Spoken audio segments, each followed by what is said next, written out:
All right, good evening. Welcome to the Municipality of South Dundas Council meeting for Wednesday, September the 10th, 2025.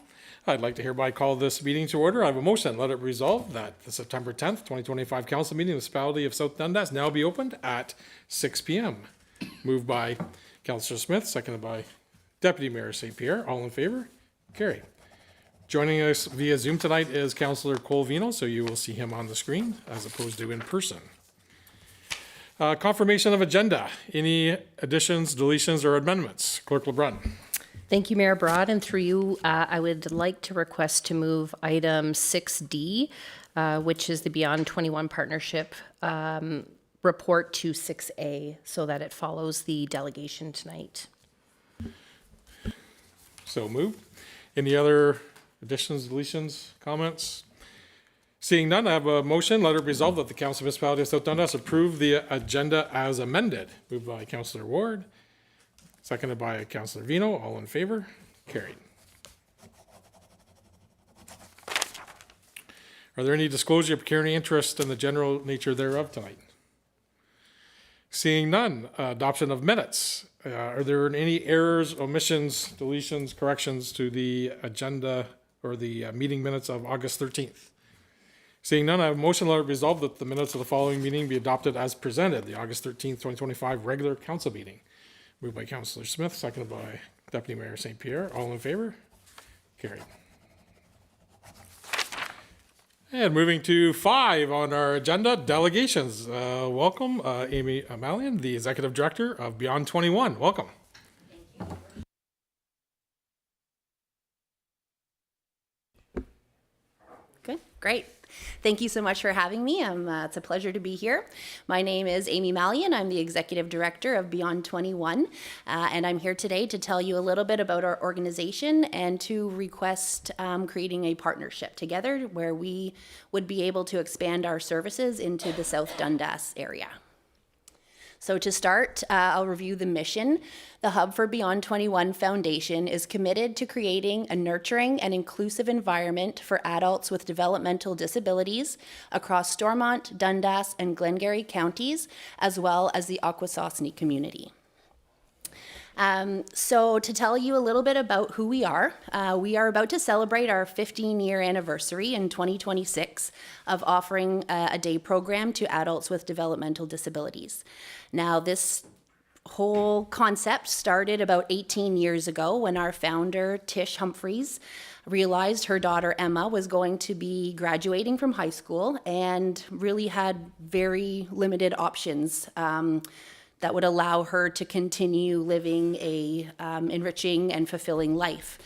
So she was doing a lot of research, trying to find, where could her daughter go to continue having, meaningful relationships and engaging days. And she just really found nothing. So she put out a call in the newspaper. So this was in the Glengarry area because this is where she was from.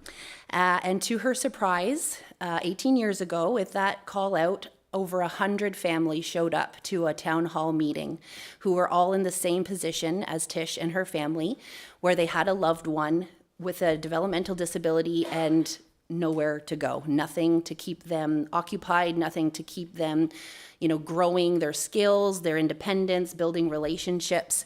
So together they said, wow, this is a need. We need to create something. And together through some community partners, the school board, they've been able to put together what we have today, which is a fully functioning day program with a beautiful building in the city of Cornwall, where we deliver programs that offer independence, build confidence, build social skills for the participants that attend our day program. We do that through focusing on these 5 core areas, so creative arts, STEM and literacy, life skills and employability, physical and mental wellness, as well as leisure and recreation. So by touching on all of these areas, we're able to create a program that is meaningful for our adults with developmental disabilities, and it also allows them to have a life outside of their family, have friends, create meaningful experiences. So it's it's quite the program that we have here. And really all of it, like I mentioned, it came from a need. So right now we know that in SDNG alone, there's over 2,000 adults with a developmental disability looking for services. And although we've been able to increase our numbers over the last 4 or 5 years, our wait list also continues to grow. So as much as we're able to meet some of this need, we know that the need continues to grow. Working with some of the school boards, we're watching numbers and they're all trending up. So every year there's more people graduating out of the school system that require a service similar to what Beyond 21 offers. Right now, although we've been able to bring it down, we still have about 50 people on our wait list. And this is from Cornwall, Stormont, Dundas, Glengarry area. Who are looking to get into our program. And right now, the current building that we have is at max capacity. So we have extended our hours to try to serve more people. So we've offered 3 to 6 hours, as well as some Saturday programming. And still, the need grows. So without the support that we have, or the programs that we have, this is where our individuals face the risk of isolation, regression, going backwards, losing some of the skills that they've had. So we've been able to, we're pretty proud of the impact that we've made so far. Right now, we are serving 73 participants every week and working with them individually to help them reach their goals, reach new levels of whether it be literacy, independence, building confidence. We do this through a number of different programs, but one that we've really seen a lot of impact with is a literacy program that we launched last year, where we worked with, so whether people were nonverbal, we worked with them to use technology to be able to communicate through like an iPad. There's for nonverbal participants. Those that were limited with their communication, we've been able to empower them to speak in sentences, able to ask what they're looking for. We were also able to help people learn to read and write that were not able to do so before, as well as we included some computer literacy. So giving them, again, the skills and working towards potentially employment or even volunteering in the community. So we're able to do all of this through our wonderful staff. So our program right now, our organization, we employ 18 people. That includes our foundation side, so the fundraising side, as well as the day program. And we do consider ourselves to be industry leaders because there is really nobody else offering what we are offering. And we bring together years and years of experience. So we've been able to deliver high quality programming while maintaining our fundraising goals to continue to grow the program. So we're great at fundraising, which is great because the true cost to offer our service is about $125 a day per person, and we're able to charge them only $35 a day. So that's through our great work in the foundation that we can raise the money to supplement the difference in those costs. And although we've been able to almost double our fundraising over the last couple of years, we know the need continues to grow. So this is kind of where you guys come in. And why I'm here today is to make a formal request to build a partnership with the Township of South Dundas to allow us to expand our services to have a satellite location in the South Dundas area. So specifically, we are asking for, what we would like to provide. Beyond 21 would deliver a supervised, high-quality day program for adults with developmental disabilities. We would be recruiting participants. So already we have probably 3 participants that are actively in our program that live in South Dundas. So I know they'd be very happy to save themselves the hour drive every day and have a service closer to home. But we would also we would actively promote the services, do some advertising, get out to different communities to let them know that this service was happening. And we'd be looking to launch with starting 1 day a week, potentially on a Thursday, starting to have a program. We would be looking to have a minimum of 5 participants to be able to get the program off the ground. And we could go up to 12, even 20 potentially on the space. And then we would look to work with South Dundas as the need grows. What we're asking from the township at this time is if you could provide a safe, accessible space in the Iroquois area. And we'd be looking to get into a partnership, I think, for a minimum of 1 year would help us know that we have the time to build and to promote it and really get some legs under the program and hopefully grow this. So we could work together in the promotion, and I think it would be great for the township to be able to promote an additional service to your residents. And then we would work together as the need grows to potentially look at offering, 2, 3, 4, eventually maybe even 5 days a week for the programming based on the need. So I hope that you're starting to see the potential here for a partnership, but a few more benefits that you might like to consider. By partnering with Beyond 21, we will bring over 50 years of professional experience in fundraising, day program delivery, as well as special needs education. So pulling from all of our resources, you would be partnering with everyone on our team. I can speak in my past life, I was involved in economic development. So I know personally that this program has brought a number of people from Mississauga, from out east, and even from the States. We have people moving to our area just for this program because there is nothing else like it. So I think that's another benefit that South Dundas could offer and potentially act as a resident attraction tool. It also will show your leadership in building an inclusive community. And I'm sure you all would like to see some vacant space being used because nobody likes to see vacant space just sitting there. So I think that's also a nice fit for you guys to be able to use some of the space that's already available. And then not to mention the benefits it would have to your residents that are currently driving to our program in Cornwall. It would save them quite a bit of time, and I'm sure they would love to be able to promote that service is available right there at home.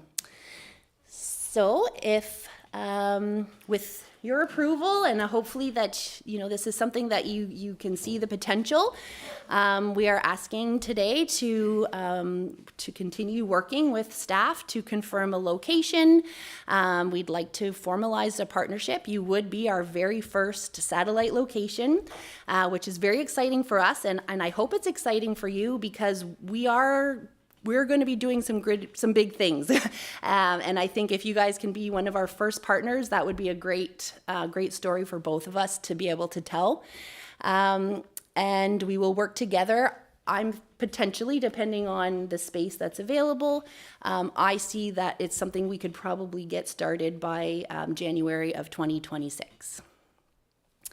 So thank you so much for your time. And if you have any questions, I'm happy to answer them. Sure. Well, thank you very much, Amy. Appreciate the presentation. A few comments before I open it up to the council team for questions and further comments. A couple of things for yourself. We were and have been a donor in the past. I know we didn't donate last year, but we have donated in the past.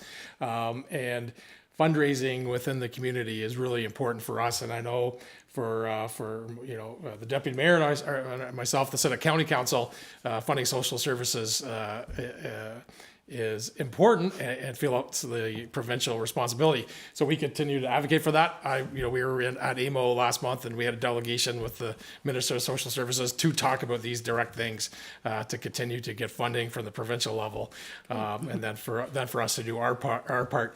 I know for the example for the community hub, we raised in one afternoon wearing unique costumes at a fundraiser, we raise enough money for them to fund the hub for one whole year, right? So I think that, the council team and the community up for fundraising, especially when we see direct response. So just some information for you on the things that we've been working on when it comes to the social service side. So I appreciate it. I thank you. I appreciate for all the work you do. Questions from the team? Yeah, thank you, Mayor Broad, and thank you for the presentation. It's good to see a program like this coming closer to our area. I tend to agree with Mayor Broad. We have these tough discussions all the time when it comes budgets and trying to distribute money to various groups. I think this is a unique and a great way to help out, rather than just giving you money. Giving you a space, which I think is probably more of a benefit in the long run for your program. So this is kind of the initiatives that I love supporting. And I think this is a great program to come in our area as well. So yeah, I'm fully in support of that. I know there's going to be a report coming up, but I can kind of say that up front that I'm surely supportive of this program as well. Thank you. Yeah, I did have one question. Amy, how does Beyond 21 cross over with community living or other groups in the communities? So it's a little bit different. Community living, most of the other groups have a housing component. So we don't yet have a housing component. And their day activities are more community based. So, going out and maybe spending time at the library or going to the mall, doing some shopping, very life skills based, I would say. And I'm not overly familiar with everything that they offer, but where ours is a little bit different is we are strictly the day program, and it's not, there's no live-in aspect. It's more like a school or camp program. So they live in their house, they come to the program, and then we cover the variety of opportunities. So we do include community outings and some of those life skills, but we also focus on other training areas. Yeah, that's excellent. Just curious on how they cross over. Yeah. Okay. All right. Well, thank you very much. Or actually, Councillor Vino, do you have any comments? No, you're good. Okay, thank you. I just wanted to make sure that I wasn't taking a look there. Thank you, Amy, for coming tonight. Thank you very much. Yeah. Okay, we're going to move to 6D, PF 2025-17, Beyond 21 Partnership, Iroquois Satellite Location. Director Jansen is on holidays tonight, so we are going to Clerk LeBrun. Thank you, Mayor Broad. CAO Dahan and I just had a quick debate who was going to present this report, and I won. All right, so this report, thank you, Amy, for your presentation. I'm not going to repeat all the benefits and all the positive influence this program will have. However, this report recommends that the council, in principle, approve a partnership with Beyond 21 to establish a satellite day program for adults with developmental disabilities at the location 5 College Street in Iroquois. And we would provide free space free of charge for the first year, while Beyond 21 would cover all operational and costs and deliver programming 1 day per week, initially for up to 12 participants. Very good. Thank you, Clerk LeBrun. Any further questions, comments? Councillor Ward. Thanks, Mayor. So I just wanted to say again, this is a perfect use of that youth hub space. It speaks to the true nature of that community living, and I'm so happy that we're offering it all in that unique space that we're creating. So this is a hands down awesome way for us to include this program. I'm very excited to see it come here. So I think it's a great partnership, and kudos to Director Jansen and his team for bringing this and making it a possibility as well. Thank you. Okay, very good. Any other comments or questions? I have a motion. Better get to the 6D motion. I have a motion. Let it be resolved that Council of the Municipality of South Dundas supports in principle to partner and enter into an agreement with Beyond 21 for a satellite day program location in the Municipality of South Dundas, utilizing space within the former medical clinic at 5 College Street, Iroquois. Moved by Deputy Mayor St. Pierre, seconded by Councillor Ward. All in favor? Carried. Thank you, Angie. Thanks, Sam. All right. And you're happy to stay or continue on with your evening. Thank you very much. Okay, moving to 6B, CAO 2025-09, use of surplus asset reserve to improve public water access. Oh, yeah, of course, because we did.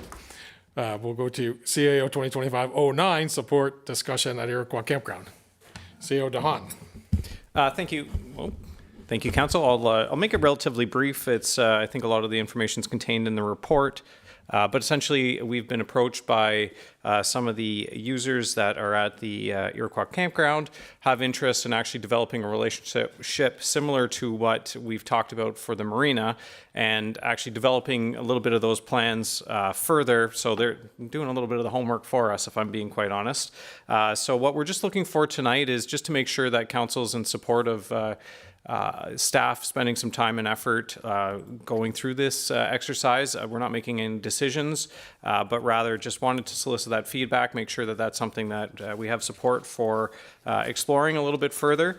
Under paragraph 9 of the report, we do identify some, I guess, like things that if council has some feedback on, specifically like what our involvement remains, like how much of the control do we relinquish, what about the reserve fund that we do have? And maybe it's a little premature at this time to get into that, and that's totally a reasonable response from council. But if there's some, I'm going to call it some framework that council would like us to work within, provided they support this opportunity, then it's great to know from the outset, and we kind of make sure we're structuring things the way that council wants to see it at the end of the day. So with that, I'll leave it to council and look for any feedback that we might have. Yeah, thanks, CEO Don. And I know we've had some conversations with some of the campers individually as they've kind of started to frame the framework. I think a few things we could add to 9 that I was thinking about is ensuring that we know what the history was, because I think we've been in agreements like this with the marina and campground. So having history of what failed and what worked in the past is going to be really important for us to know. And the second piece was the importance that that it would need to be a corporation with a board of directors and a proper company running the operation, like the Seaway Church Baseball Club is a corporation of Canada running baseball in the area, right? There's Seaway Golf is an example that we leased the golf course to, a proper corporation. So those are the other things that we should make sure that you drive into your into the future conversation, right? That I think would be important for us. Deputy Mayor? Yeah, thank you, Mayor Broad. Yeah, just looking at paragraph 9 and some of the questions you're asking.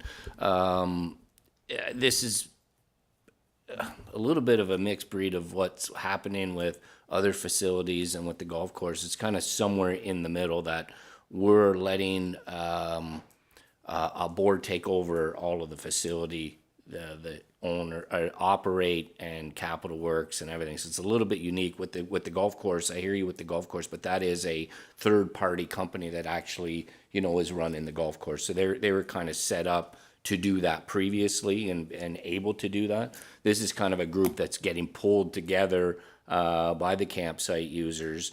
So there's a little bit of concern there, not a lot, but a little bit of concern there. When you ask the questions about what involvement we should have, I think if there's a board being created, I think somebody on the municipality should sit on the board, at least for the first maybe 1 to 3 years, just to ensure that our best interest or the municipality's best interest is always moving forward within the board. That's something you may want to consider. When I think about the lease agreement, and if something in 5 or 7 or 10 years down the road, something happens that they can't continue running the campsite, what sureties do we have in place? And I'm thinking about the reserve fund, and I actually was lost track of how much we had in that reserve fund.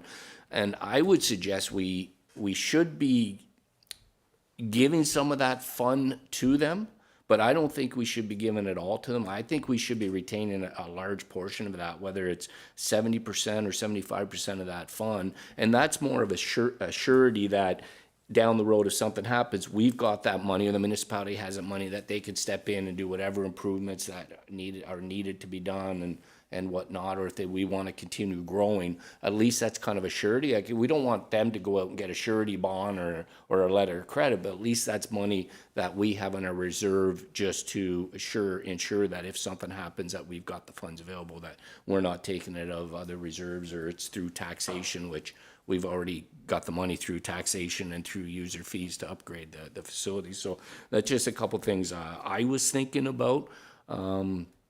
Yeah, so that's where I kind of, I think we should continue the discussions, but it's kind of a couple things I thought that we may want to consider future.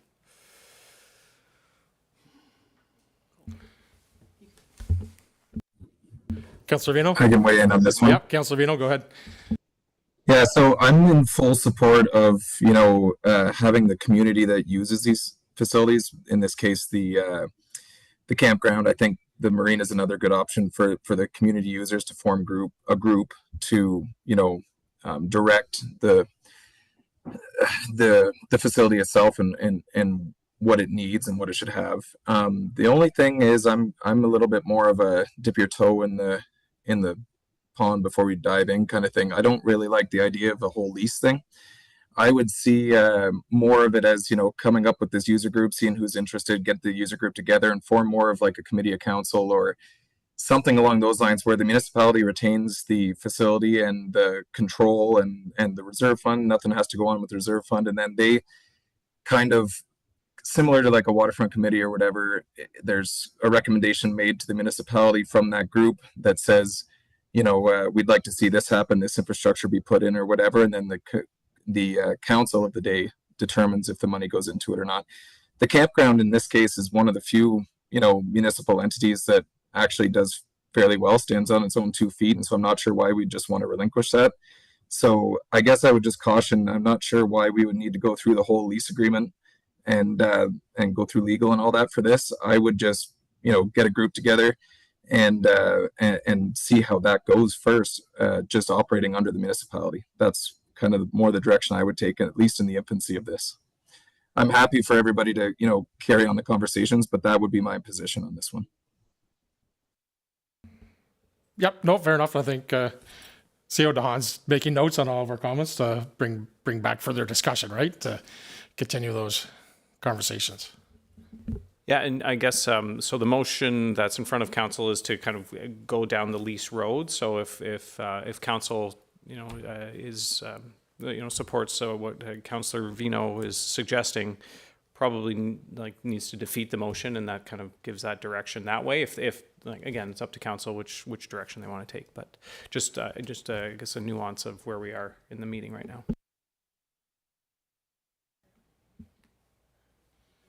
Councillor Ward? Thanks, Mayor. I guess too, for clarity on the motion.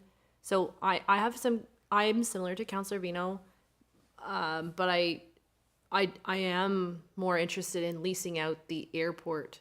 So it includes the campground, lawn bowling, and airport, but I would be more interested in leasing out the airport because there's only a few number of people that benefit from that, and I don't really, that one we don't have a reserve fund for. We don't really do very much at the airport. So I would rather maybe separate those three. I don't know if that's even been a discussion. Also the lawn bowling, I would like some feedback maybe from Parks and Rec on what that would mean. How, if it's no longer, if it's leased, if somebody could rent it, or how that would work. Because I think we have made investments from the tax base on that years ago. So, but I'm similar to Councillor Vino in that I would like to see kind of a group formed. I'm not sure if it's a committee of council or how that looks, to be honest with you, but I'd like to see more information on how that could form, and then they could make decisions about how they would like to spend their funds, with upgrades and whatnot, and then council would kind of hold the money. But that's my opinion right now, until we get kind of more information. But I don't know what council's thoughts are on maybe dividing it. No, you think of the whole, I just wonder what the benefit is of putting them all together, and not, because they are very different uses. Like a campground and an airport I know there's one individual that cherishes them both, but I just wonder long-term if that makes sense. Yeah, and I think some of the conversations all started, 6 or 8 months ago when Director Jansen came. It's like, what do we want to keep doing with these properties, right? And with the marina, we're going to keep investing or not. We talked about the finger docks, right? And I think some of the, is there a group of people interested in actually not owning from a paperwork standpoint, owning and operating. So this is where a lot of these conversations are started within those groups themselves have just talked, right? And continue to have the conversation. So I think it's worth exploring all the ideas. And I think that was the somewhat of the intent of bringing it forward tonight is to agree to put staff time to it. Like, so we've spent some, but do we actually want to move forward and spend time to look at options or not at all, right? So we could work the motion that both options are considered, whether it's with a lease or other options, right? Let's work at all options. Yeah. Out of curiosity, could we also explore a not-for-profit organization that could run the facility on our behalf and see if that is of interest? And then we could assist. So yeah, that was my point about. Sorry, and maybe that was, I missed. Yeah, that was my point about I wanted written in there that they are a corporation, so a not-for-profit corporation that is Not-for-profit. formed. Okay, I just wanna make sure that is formed to operate that. So there's a board of governors. They are registered with the government of Canada. They have legal obligations to that corporation versus just a board. That was my point of I wanted it legalized from that point of view. Yeah. So then. Yeah, that was my point. Yeah. Councillor Smith. Yeah, thank you, Mayor Broad. So the only thing that concerns me about if we just do a full lease or something like that is, let's just say that we get right in, or they get right in the middle of a major expansion project of a campsite or whatever it is they're going to do, and then all of a sudden it's, oh, we don't want to do this anymore, and then what happens then? Like who? I'm assuming that's like, we're going to keep the reserve fund, but how do we protect ourselves from that?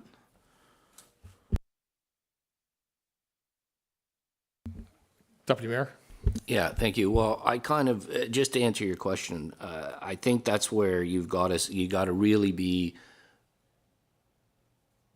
you really have to be detailed on what their obligation is, what our obligation is. It would be no different than the golf course. The golf course can't do any major capital works unless it's approved by the municipality. That, in my mind, that's the way it would be set up. So you would have to be very detailed on what their operations, what they're responsible for on operations, what minor capital they would be responsible for without having to come back to the municipality for approval, and then what is a major capital, so that we would never want them to be in a position where they build a building and it's halfway through and then they collapse, right?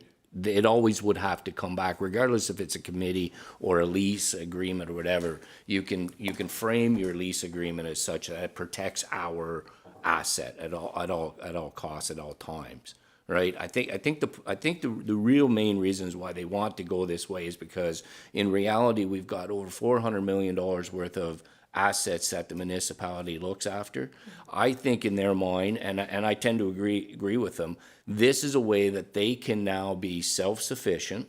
They can stand on their own, and then they do not need to continue coming to Director David Jansen for any little minor repairs or any little minor upgrades. They are self-sufficient. They operate it. The funds that they get, it goes back into the campsite for improvements and to continue operating it. And, we've done this model before with the marina with a committee, and quite frankly, I do not believe it worked because there was just too much to it. There was too much negativity. There's too much people doing one thing and somebody else doing another thing. At least with a board, it's a controlled board.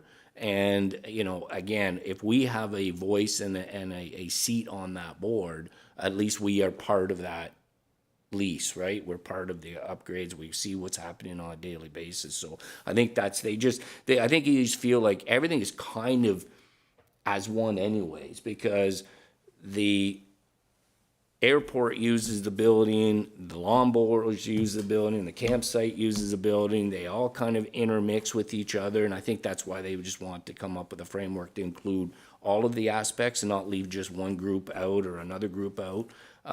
The airport is self-sufficient anyways. That's run by Mr. Ross. I mean, so he's just bringing it under one umbrella, I think is what his intent was. So to answer your question, I mean, whatever the thought of the council is fine. I'm with it. I think the lease agreement protects our rights better than just a committee. And I think they'll get more done with a lease and a board of directors than we would having a committee. To be quite honest with you, that's just my opinion, but that's just my opinion. Yeah, I mean, that's the intent is we can have whatever we want in the lease, right? So then it's up to them whether they agree to it or not, on our terms, not on their terms, right? I think that's the point of then let's spend some time to figure out what that might be. Councillor Ward? So I think I've changed my opinion. So thank you, Deputy Mayor, for clarifying that, and Mayor. So I think I'm fine with the way the motion stands. I thank you for providing a little bit of clarity there. And I do think exploring a lease and looking at those options, just making sure it's a good lease like we have on other properties, that's an option I would be willing to consider as well. Yeah, so I think the motion will be, when we get to it, is that we invest some staff time, some lawyer time to investigate how we could want to do it. And we can take Councillor Vino's points into account too. This could be an option, right? If we're not interested in a lease, is there a secondary option, right? Because we may get to the point of the lease isn't good for us, or, we get more details, but something else is good for us, so. Yeah, fair enough. Yeah. Councillor Smith? Yeah, so just to clarify, it would have to be a nonprofit. Any profits that were made would have to be returned 100% back, assuming there would be profits, would have to be turned 100% back into essentially improving our asset in the long run, or expanding it, or upkeep, or whatever. In basic terms, that would Basic be terms, correct. correct. That'd be correct. Right. It's not for dividends to those Correct. There's shareholders of that there's corporation. no profit taking, no management fees. Or no- to reduce there will- fees or anything I mean, like there'll that. be management fees and or wages because they are now responsible for cutting the grass, picking up the garbage. Like they're now responsible, right? Yeah. Yeah. But you're right. The net profits are to be reinvested or kept in to keep enhancing the building. And in essence, in our asset management plan, we should be saving so much a year to replace that asset, right? So that's where that money would come from. So, Councillor Vino, go ahead. Yep, just one last thing. I'm fine exploring this lease idea. The only thing is it kind of seems like, so if the money's gonna stay within the campground, that's the way it already is. If the decision making is still gonna have to go through the municipality for capital investment and whatnot, that's the way it already is. The difference with the Iroquois Golf Club having a lease and this setup is because they're a for-profit organization, therefore they have to have a lease on the land to make money. So this being a non-profit organization, I mean, there is no real need for a lease. So I just don't understand.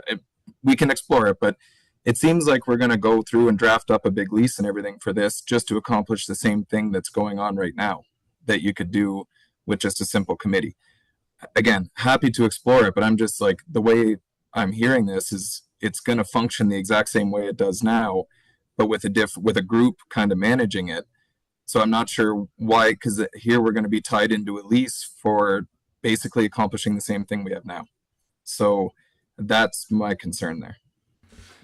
Deputy Mayor? Yeah, thank you. And Councillor Vino, I 100% hear what you're saying. The difference is with a committee, it always has to come back to the council for approval on anything. Where if it's a board, it does not have to come back to the council. We're just saying on major capital expenses, that's when it would have to come back only to us. So it kind of relieves our duty a little bit of having to approve any type of work that's happening if it's run by a board through a lease agreement. So I'm kind of with you. I'm good to explore either way, but that's in my perspective is the difference. Well, I think the task could be to document what the difference would be, what that would actually mean, and then we would have that answer. Correct. To explore, yeah, exactly, yeah. The motion is only to explore and investigate, not to do anything at this point, right? So, yeah, and we, a group met with us, then the group themselves met to see if they had interest, and they did. So now they wanted to come. So we're just kind of going, hopscotch, 2-step, 1-step, 2-step, right? So it's many steps to get there. So I don't want to. I don't want to say this is what we're doing. This is just what we're exploring. And I really want the history too, right? I think that's going to be really important, as you mentioned, the marina as well for all of us, right? So some of us didn't live through it like you did. So I do have a motion. Be resolved that the Municipality of South Dundas supports staff working with a proposal for the nonprofit group representing the Iroquois Campground, Lomboing Airport users to create a potential lease agreement between our parties. Moved by Councillor Ward, seconded by Councillor Smith. All in favor? Carried. Okay, now we'll go to B, CAO 2025-09, use of surplus asset reserve to improve public water access in Mariatown. CO DeHaan. Yeah, thank you. So just something that kind of came to mind as reflecting on sale of that surplus right of way at Haynes Road, and some of the public comments with respect to loss of water access, and also as familiarizing myself with the municipality, pointed out to me a couple of times in Mariatown at the end of Duncan Street that it is public access, but of course when you kind of drive by it, it's not very obvious or apparent that it is so. So given we've got a beautiful park that's right adjacent to it, this is water access that provides opportunity for kayakers, boaters, whatever it might be, to be able to get into the water. We felt like maybe there's an opportunity just to respond to some of that comments we had with respect to the loss of access at Haynes Road, and put a little bit of an investment in that area to better delineate it as an area that all of the public can use. So that's the suggestion in front of council. What we're looking at really, there's a couple of things. One is a survey, because there are, when we look through our GIS system, it's not survey accurate when you look at it, and then there's some buildings that are adjacent to the right of way. So, and I don't want to suggest that there's a building that's not on the property, but until you actually do a survey with in the accuracy that's provided, you're unsure, and it also helps to just delineate those limits. So we want to do a survey, improve some signage, which I actually think is the most important part of all of this, is just having that signage, and then looking at very nice 4-foot chain link fence just to clean it up and make sure it's kind of clearly identified for public access and public use. So that's the proposal in front of council, and certainly look for any feedback, input on it. Yeah, thanks, CEO, for the report. Appreciate it. And I think back to Councillor Smith when we were thinking about potentially selling it. I really wanted to keep that access for the Mariatown and all residents of Dundas, and having a visible sign with access. It's at the, for Morrisburg, Mariatown, it's at the west side. We're going down river, so get access, access points. So I really appreciate the work and taking the feedback from the residents in the area. So I like the idea. Deputy Mayor? Yeah, thank you, Mayor Broad. The question I had for you on there's OPG lands that runs there. So I know that in town here, for the private owners, they can only bring a fence so far towards the river. Are we under that obligation as well? I would imagine we will be, and certainly I think step one for us is just to get that survey and then be able to share that with OPG and understand what the limitations would be with that. But absolutely, that's something we want to do before we go too far. Yeah, maybe there's some further discussions with OPG, because it's municipally owned, that they would allow us maybe to extend the fence a little bit further than the normal owner. Right now, we don't maintain that in terms of grass cutting, or do we? No, we don't, and that's a benefit of not having it fenced, quite frankly, is that we do have adjacent landowners that look after it, which is very much appreciated. And so it will likely be, once we do create a little bit more of a physical barrier, I think we can expect that we'll have to mow the grass there. Fortunate part is we do have grass mowing that occurs 2 lots over in Duncan Park, so we're, they're going to have to drive down the street and kind of go up and down it a couple times, but I think it's negligible increase in cost just to keep that maintenance going.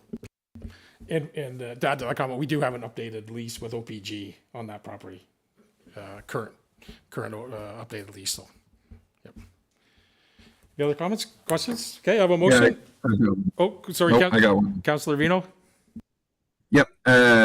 I'm okay with exploring it. There's just one point of caution I wanted to bring up. I mean, we have the Morrisburg Beach, Iroquois Beach, and Farlinger Park, all of which see quite a bit of use. Farlinger Park seems to be gaining popularity as well, and it's a quite a heavy burden on our Parks and Rec and garbage collection and whatnot. So I just wanted a point of caution. If we really show this as another place, it will become another place that, you know, for potential garbage issues, overcrowding issues, stuff like that. So it might be a bigger burden on our Parks and Rec group. So I just wanted to bring that up as a point of caution.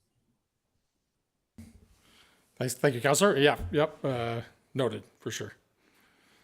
So I have a motion, let it resolve that the council municipality approves the use of surplus asset reserve to a maximum of $10,000 to fund improvements to the Duncan Street right-of-way water access point. Moved by Councillor Smith, seconded by Councillor Ward. All in favor? Carried.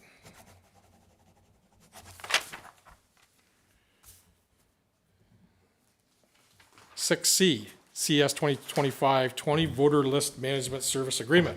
Data fix for 2026 municipal elections. Clerk LeBrun. Thank you, Mayor Broad. The report before you this evening, Council, it's a simple report that would authorize us to enter into agreement with voter list management services. And the purpose of this software is to work with our voting methods to ensure that the voters list is updated, and it works with our tabulators or any of our voting management systems. This is something that we require, and the cost of it is $8,725, and the recommendation is that it comes out of the election reserves.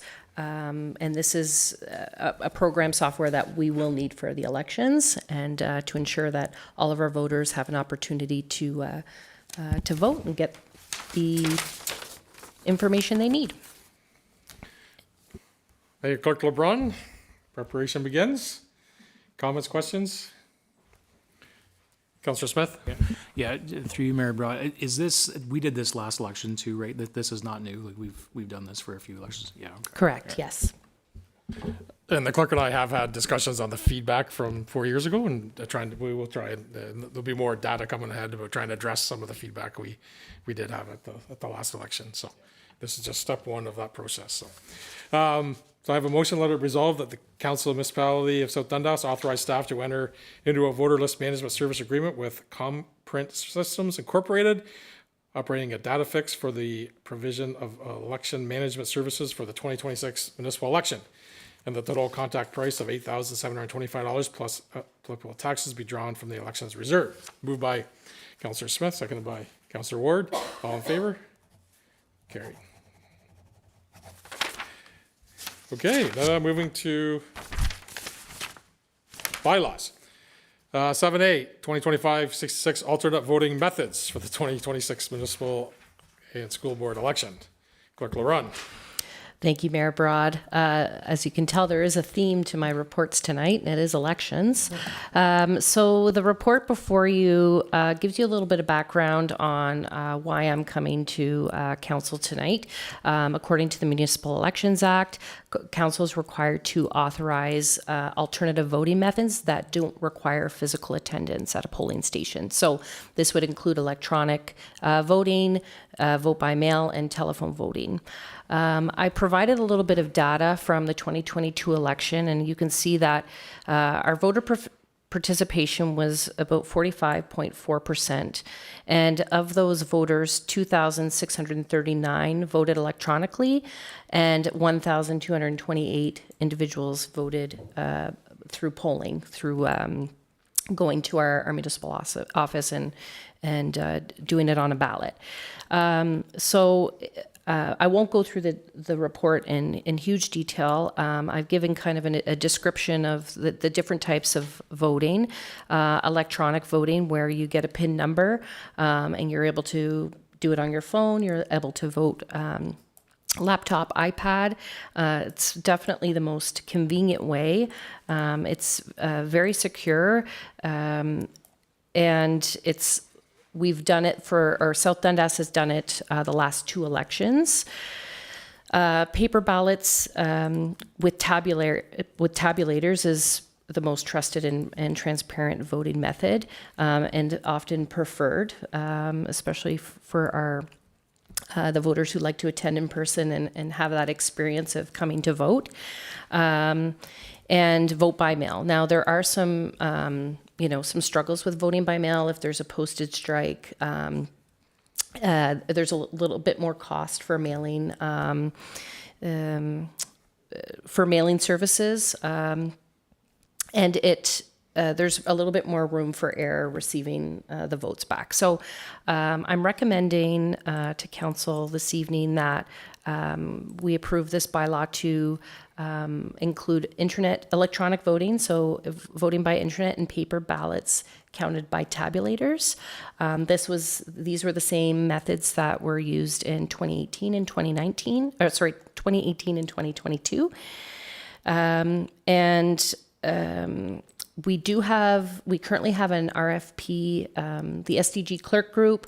We've gone in together for a joint RFP to get pricing on electronic voting, tabulators. So we're right in the middle of doing that right now. We've just done our first review and we're meeting again next week. So once this is passed, I'll be able to bring a report with the results of our RFP, and council can see the true cost of moving forward with electronic or tabulator voting. So happy to answer any questions you might have, but looking for some support tonight for electronic and ballot voting with tabulators. Thank you. Thank you, Clerk LeBrun. Questions, comments at this point? Okay. I have a motion. Let it resolve that the Council of Municipality South Dundas approves the use of electronic voting, internet, combined with paper ballots counted by tabulators as the voting methods for the 2026 municipal and school board elections. Moved by Councillor Ward, seconded by Deputy Mayor St. Pierre. All in favor? Carried. Boards and committees. All right, we'll get started. Border Alliance. So did have a chance to meet up with some of my members and the strategy Crestview members at AMO briefly, and had a call on September 3rd, continuing to talk about tourism and the amount of traffic happening, and continuing to work on our MP and MPP, resolutions that the board continues to push forward. So continue conversations on that. County Council meeting, August 25th. I guess the big news is Frank Landry won the vote for STG warden. Graciously was defeated that day. Otherwise, any other agenda topics? It was not a very busy agenda on that one to concern ourselves about. RSL general meeting. So last Thursday, we had a general meeting in Westport, our annual meeting. Ben Dehana, myself, represented the shareholders of South Dundas and other councillors and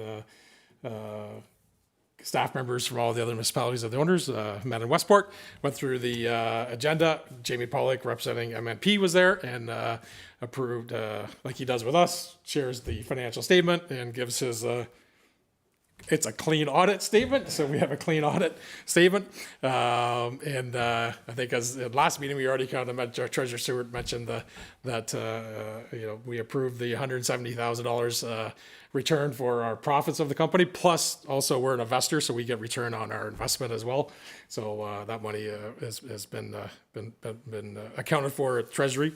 So that was good news. And we appointed a new auditor for the next 2 years. So KGMP is the new auditor for the next 2 years. Yeah, KPMG is the auditor for the next 2 years. Yeah, that's really all that. And then all of the current board members were renominated for the next year. So that's ongoing. And some of the topics we did get into was expansion, and Iroquois expansion is like the #1 capital project they want to work on. So that's good, right? So we'll keep working on that. So for sure. ECDev community development meeting last night. So great meeting. Good agenda. We had lots of updates from EDO department, and we discussed the SCG Cornwall Community Business Enterprise Breakfast. We talked about the upcoming events, Applefest, and the grand opening on the 20th. We went through all our data on our social media. We talked about our youth recognition. We talked about AMO, MP meeting I've had. We talked about the walks. But we spent a lot of our time on our selection of Award of Excellence. So the gala and the presentation of those awards are on Friday, October 24th. And so we're prepping for that same similar event as last year at the Matilda Hall. Where there's a light buffet, and we have some guest speakers, and then the presentation of the awards. What we are doing differently this year, we are announcing the winners through the last week of September, first week of October. So the winners will, by social media, be publicly announced. So that'll give opportunities for friends and families that want to go that night and support them. We'll know, and we won't have to do it through trying to email the groups and making sure they know we'll publicly announce that. So we expect to have a good crowd with those said winners. So you'll see that coming up in prelude to the event. We also talked about, maybe I'll jump in at the same time. We talked about at AMO. So at AMO, we did have a delegation with Rural Affairs, and we met with Robert Bailey, and he's the PA to Lisa Thompson, and we really got discussing on. It was a great conversation. They have a huge staff, asking them what they can help us with. So they were really clear on the opportunities that we should be looking at. And there's a ROD program where we can work on economic strat planning, and there's some other programming that we want to take on. That was their advice. So you're going to see those at the next meetings. We'll probably see some more information come from that. We had a great delegation with Infrastructure Ontario again. So and this time we actually had something on the table because we have the health and safety intake ongoing right now for the east end of Morrisburg. So hopefully, fingers crossed on that one. And we did have a great delegation with Minister Fideli, Trades, Labor Minister, and he was really excited on all the work we have done and what we've been spending internally and the businesses and that. So he wants to come for a visit and share with us opportunities that may come forward. So I thought the delegations were great. So thanks to the council team that all made it in and spent time at AMO. So that was really good. Iroquois Waterfront Committee, Deputy Mayor, were you able to make that or not on vacation? You were there. No, I was there. Yeah, good. We had our meeting. As we all know, prior to that meeting, there was a post by an individual that stated there was supposed to be a public speaking forum at that meeting, which was incorrect. And I know that Kirk LeBrun, you did put a post out, or municipality did put a post out to correct that. But there were a number of people that did show up. I think there was, Rebecca can give me the nod or not, about 60 people that showed up for that meeting, maybe lower than that. She says lower, thank you for that correction. Maybe more like 45-ish. I'm sure you counted. But no, I mean, we did start our meeting. There was a point where we were asked if somebody from the public was asked if they were going to be able to speak, and we did a correction that there was not an intent to be a public forum meeting, a public meeting, I guess, for people to speak, and that there was a post that was incorrectly sent out, and people thought that was that they should have had a right to speak. The committee talked about it, and what we decided was we would get through the meeting minutes and then allow the people, if they want to have a few minutes to speak, but we weren't going to get into a debate. It wasn't going to be any answers because we didn't know what the questions were going to be. So it was a little bit unfair to ask the committee questions. So it was really positive. We got through the meeting quickly, and it was, for the most part, my perspective, it was positive. There was a lot of great comments that came out of it, stuff that we discussed earlier on the year, and we admitted as the municipality, David and I did admit that we missed the boat a little bit, that we should have went ahead with some of the stuff that we talked about, i.e. having proper signage, having proper rules. We did discuss reducing the amount of tents and umbrellas and all that, so people had more room to, go around on our beaches and whatnot, and it wasn't a clump of families just coming in and spending the whole day. If they want to spend the whole day, that's fine, but it shouldn't be segregated to certain areas. There were some suggestions about elimination of cooking. There was one great suggestion, I thought it was pretty good to consider, was if we're going to allow cooking, then it should be in a certain area. Allow cooking in a certain area, more garbage cans, maybe better control. It was more about being just the users being more respectful of the facility, and that was what I got out of the nature of most of the comments. Rebecca, I apologize, I did not have a chance to read the leader before I left, so I'm not sure what was said in the leader. I know there's been some feedback on Facebook about it, but, I encourage anybody, and I encouraged anybody at that meeting, that we felt that delegations coming in to talk to the committee one-on-one was a lot better and be a lot more positive than just having open forums, because what we didn't want to have is residents fighting amongst other residents with different opinions, and we just want as a committee to garnish everybody's opinion, but we want it in a form that's kind of a controlled form. Okay, and that's my perspective, and then that was the committee's perspective from a couple, and I'll stand by that. So anyways, we thought it was relatively positive. We continue doing more plantings. We talked a little bit about the plantings that got destroyed by some work, and we said the municipality will come good with whatever doesn't regrow in the spring. We'll come good with that.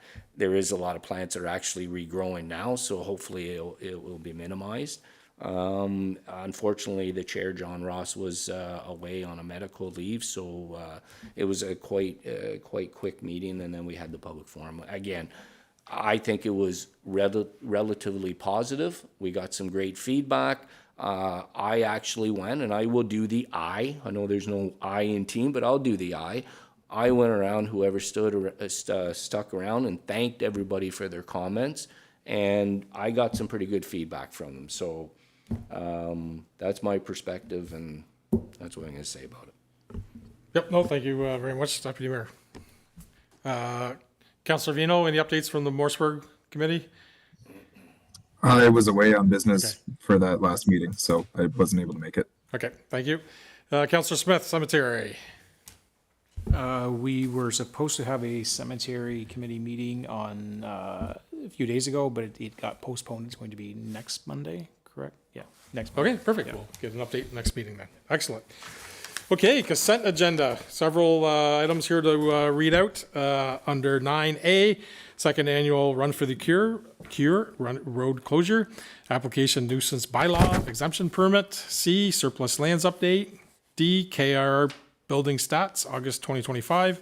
E, AMO 2025 update. F, letter residence short-term rental bylaw. G, letter residence Iroquois Morrisburg Plaza. H, correspondence Ministry of Natural Resources. Carbon Storage Act. I, resolution Township of Amur, standardization government models for family health teams. J, resolution for the town of Goderich, Canada's prettiest town, standing Senate Committee on Agriculture and Forestry. K, resolution West Nipissing on aerial spraying. L, resolution Mississauga Tweed, collaboration action on sustainability waste management. M, resolution West Lincoln endorsed development of code of conduct, human trafficking prevention. N, resolution West Lincoln support of HER elect respect campaign. So I have a motion to let it resolve that all the items under the general consent be adopted as presented. Moved by Councillor Ward, seconded by Councillor Smith. All in favor? Carried. 10, discussion items. KR, John Cook, Fallen Firefighter Memorial. COO DeHaan. Yes, thank you. And on behalf of Chief Aldred Hughes, who's with the, and I apologize if I get it wrong, he's with the Ontario Fire Chiefs right now, supporting some training for fire staff in a way right now. But I think, important report that we wanted to bring to council, and I think something that's well deserving to highlight this evening. And it's that our Iroquois Station Senior Captain, Mr. Cook, who passed away last year, July 2024, after a short battle with cancer, is going to be recognized in the Ontario Fallen Firefighter Memorial at Queen's Park. Chief's organizing a bus to be able to provide the opportunity for our fire service members to attend. And I think that's a fantastic thing, and just something that's so necessary to be able to do. The ceremony is October 5th at 1 p.m. at Queen's Park.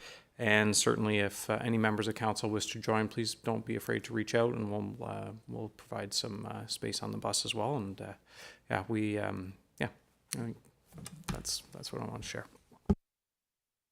Thank you, CEO. Thank you for the chief organizing and all the work he did on that front. Okay, any notices of motion under item 11? Seeing none, we'll move to a closed session. So what will happen, I'll read the motion, we'll go to closed session, the screen will go to a black screen, colorful screen, and then after the closed session, I'll come back with council team and we'll read the adjournment bylaw at that point. So let it resolve that the council of South Dundas moves into a camera session at 7:05 p.m. to discuss the following matters under section 239 of the Municipal Act, personal matters, identifiable individual, including municipal or board employee, subject HR matter. Moved by Deputy Mayor St. Pierre, seconded by Councillor Smith. And all in favor? Carried.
Thank you. As we return from our closed session, I have a motion. Let it resolve that council rise and reconvene at 8:20 PM without reporting.